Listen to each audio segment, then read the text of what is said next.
श्री बनासकांठा कड़वा पाटीदार संस्कार मंडल science college Palanpur में आपनु स्वागत है। मित्रों, आज आपने संयोजकता कोष इलेक्ट्रॉन युग्म अपाकर्षण सिद्धांत वेलेंस सेल इलेक्ट्रॉन पेर रिपल्जन थियरी એટલે કે VSEPR સિદ્ધાંતનો અભ્યાસ કરીશું।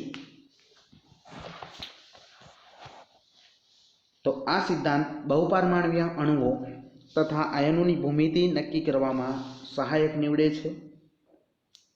આ સિદ્ધાંત સૌપ્રથમ સિજ્વિક અને પોવેલ નામના વૈજ્ઞાનિકોએ ઈસવીસન 1940 માં આપ્યો અને ત્યારબાદ ઈસવીસન 1957 માં ગિલેસ્પી અને નાયહોલ્મ નામના વૈજ્ઞાનિકોએ તેમાં જરૂરી સુધારા કર્યા। આ સિદ્ધાંત દર્શાવે છે કે કોઈપણ અણુ કે આયનની ભૂમિતિ તેના મધ્યસ્થ પરમાણુની આસપાસ હાજર ઇલેક્ટ્રોન યુગ્મોની સંખ્યા, તેના પ્રકાર અને તેમની વર્તણૂક પર આધાર રાખે છે। ગિલેસ્પી અને નાયહોલ્મે પ્રતિપાદિત કર્યું કે અણુઓની સંરચના નક્કી કરવામાં અણુના મધ્યસ્થ પરમાણુની સંયોજકતા કોષમાં રહેલ હાજર ઇલેક્ટ્રોન યુગ્મો વચ્ચે થતી આંતરક્રિયા એક મહત્વનું સ્થાન છે। આ સિદ્ધાંત એવા સરળ સંયોજનોની ભૂમિતિને સમજાવે છે કે જેમાં બંધકારક અથવા અબંધકારક ઇલેક્ટ્રોન યુગ્મો હાજર હોય। આ સિદ્ધાંત સૂચવે છે કે खूब ज स्थायी संरचना प्राप्त करवा माटे कक्षको त्रिपरिमाण में व्यवस्थित रीते गोठवाय छे, जेथी कुलंबिक अपाकर्षण ओछामां ओछुं रहे, ज्यारे अणुना मध्यस्थ परमाणुना संयुक्त कोष में बधा ज इलेक्ट्रॉन युग्मो बंधकारक होय छे। तो अणुओनो आकार सममितीय होय छे। आम 2, 3, 4, 5, 6 के 7 बंधकारक इलेक्ट्रॉन युग्मों धरावता अणु में न्यूनतम ऊर्जा धरावती तथा सौथी वधु स्थायी संरचनाओं आकृति में आप जोई शको छो। तो अणुना मध्यस्थ परमाणुना संयोजकता कोष में रहेल बधा ज बंधकारक इलेक्ट्रॉन युग्मों की संख्या,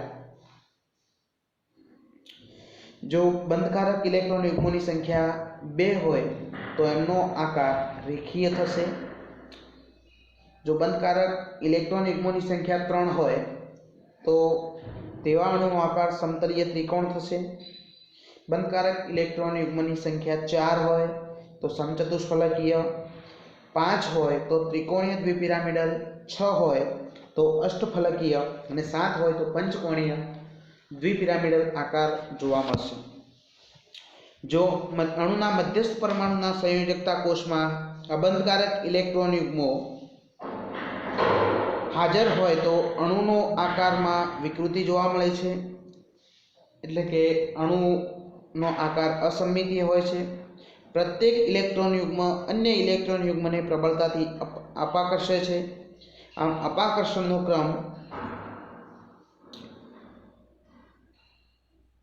लोन पेर थी लोन पेर, लोन पेर थी बॉन्ड पेर અને बॉन्ड पेर थी बॉन्ड पेर प्रकार में होय छे।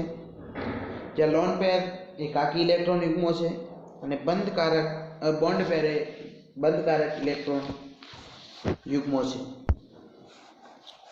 मित्रों, VSEPR सिद्धांतने आधारे કેટલાક અણુ અથવા આયનોના બંધારણ જોઈશું, જેમાં CH4, NH3, H2, NH4+, BF4 અને ClH3 છે।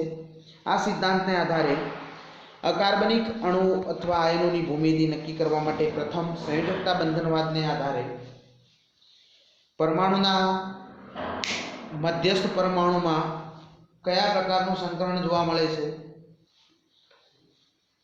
તે જોઈશું, અને તથા અણુ બન્યા પછી તેની સંયોજકતા કક્ષામાં કેટલા અને કયા કયા ઇલેક્ટ્રોન યુગ્મો હાજર હશે તે નક્કી કરી અણુઓના આકારની ભૂમિતિ અને બંધારણ નક્કી કરી શકાય છે। મિત્રો, આપણે એમોનિયા અણુની બંધારણની ચર્ચા કરીશું। એમોનિયા મધ્યસ્થ પરમાણુ નાઇટ્રોજન અને તેની સાથે 3 હાઇડ્રોજન પરમાણુ સહસંયોજક સિગ્મા બંધથી જોડાયેલા હોય છે. આમ સિગ્મા બંધ બનાવવા માટે નાઇટ્રોજન પાસે 3 અયુગ્મિત ઇલેક્ટ્રોન હોવા જરૂરી છે. તો નાઇટ્રોજનની ઇલેક્ટ્રોન સંરચના જોઈશું. તો 1s2 2s2 2px1 2py1 અને 2pz1 એની બાહ્યતમ કક્ષામાં 3 અયુગ્મિત ઇલેક્ટ્રોન આવેલા છે. તો 4 સંકૃત sp3 કક્ષકો મળશે અને sp3 સંકૃત કક્ષકો સાથે હાઇડ્રોજનના ઇલેક્ટ્રોનની ભાગીદારી થઈ સહસંયોજક બંધ દ્વારા NH3 અણુની રચના થશે. તો નાઇટ્રોજનની 4 સંકૃત sp3 કક્ષકો પૈકી 3 અયુગ્મિત ઇલેક્ટ્રોન ધરાવતી કક્ષકો સાથે 3 હાઇડ્રોજનની 1s કક્ષકો અતિવ્યાપન કરી NH સિગ્મા બંધ બનાવી 3 બંધકારક ઇલેક્ટ્રોન યુગ્મ બનાવે છે અને એક ઇલેક્ટ્રોન યુગ્મ બંધ બનાવ્યા સિવાય રહે છે, જે અબંધકારક ઇલેક્ટ્રોન યુગ્મ કહેવાય છે. NH3 અણુના મધ્યસ્થ પરમાણુ નાઇટ્રોજનની સંયોજકતા કક્ષામાં 3 CH સિગ્મા બંધકારક ઇલેક્ટ્રોન યુગ્મો તથા એક એકાકી ઇલેક્ટ્રોન યુગ્મ આવેલ હોય છે. sp3 સંકરણને કારણે આકાર સમચતુષ્ફલકીય તથા તેમની વચ્ચેનો બંધ કોણ 109°28 કળા હોવો જોઈએ, પરંતુ અહીં એકાકી ઇલેક્ટ્રોન યુગ્મ હોવાથી તે નાઇટ્રોજન પરમાણુ પર રહેલ હોવાથી બંધકારક ઇલેક્ટ્રોન યુગ્મની સરખામણીમાં અવકાશમાં વધુ વિસ્તરેલ હોય છે, જેથી બંધકારક યુગ્મની સરખામણીમાં વધુ અપાકર્ષણ કરે છે. આમ એક એકાકી ઇલેક્ટ્રોન યુગ્મ બાકીના 3 બંધકારક ઇલેક્ટ્રોન યુગ્મ પર વધુ અપાકર્ષણ કરતા HNH બંધકોણમાં ઘટાડો જોવા મળે છે, જે 107°18 કળા જેટલો હોય છે. NH3 અણુની રચના દરમિયાન એનો આકાર પિરામિડલ પ્રકારનો જોવા મળે છે, જેમાં બંધકારક ઇલેક્ટ્રોન યુગ્મની સંખ્યા 3 અને અબંધકારક ઇલેક્ટ્રોન યુગ્મની સંખ્યા 1 આવેલી હોય છે. એ જ પ્રમાણે મિત્રો પાણીના અણુ H2O અણુનો આકાર જોઈશું. તો H2O અણુમાં મધ્યસ્થ પરમાણુ ઓક્સિજનને 2 હાઇડ્રોજન સાથે સહસંયોજક સિગ્મા બંધ બનાવવા માટે ઓક્સિજન પાસે 2 અયુગ્મિત ઇલેક્ટ્રોન હોવા જરૂરી છે. ઓક્સિજનની ઇલેક્ટ્રોન સંરચના જોઈશું. તો 1s2 2s2 2px2 2py1 અને 2pz1 થશે. તો બાહ્યતમ કક્ષામાં 2 અયુગ્મિત ઇલેક્ટ્રોન આવેલા છે અને 2 અબંધકારક ઇલેક્ટ્રોન યુગ્મો આવેલા હોય છે. તો ઓક્સિજનની 4 સંકૃત sp3 કક્ષકો પૈકી અયુગ્મિત ઇલેક્ટ્રોન ધરાવતી 2 કક્ષકો હાઇડ્રોજનની 1s સાથે અતિવ્યાપન દ્વારા સહસંયોજક સિગ્મા બંધ બનાવે છે અને 2 બંધકારક ઇલેક્ટ્રોન યુગ્મો આપે છે, તથા બાકીની 2 સંકૃત કક્ષકોમાં અયુગ્મિત ઇલેક્ટ્રોન હોય છે, જે એકાકી ઇલેક્ટ્રોન યુગ્મ તરીકે રહે છે. આમ H2O અણુના મધ્યસ્થ પરમાણુ ઓક્સિજનની સંયોજકતા કક્ષામાં 2 ઓક્સિજન હાઇડ્રોજન સિગ્મા બંધકારક ઇલેક્ટ્રોન યુગ્મો તથા 2 એકાકી ઇલેક્ટ્રોન યુગ્મો રહેલા હોય છે. sp3 સંકરણને કારણે આકાર સમચતુષ્ફલકીય તથા બંધ કોણ 109°28 કળા જેટલો જોવા મળે છે. પરંતુ અહીં 2 એકાકી ઇલેક્ટ્રોન યુગ્મોની હાજરીને કારણે તેઓ 2 બંધકારક ઇલેક્ટ્રોન યુગ્મો પર વિશેષ અપાકર્ષણ કરે છે. આથી બંધ કોણ HOH બંધ 104°30 કળા તથા તેમનો આકાર કોણીય જોવા મળે છે.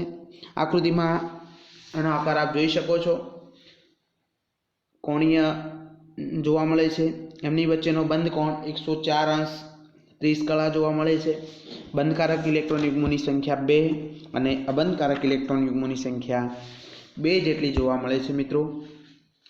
ત્યારબાદ VSEPR સિદ્ધાંતની કેટલીક મર્યાદાઓ પણ છે. તો આ મર્યાદાઓ જોઈશું. તો વધુ ધ્રુવીય બંધવાળા અણુઓના આકારના નિર્ધારણમાં તેને સફળતા મળતી નથી.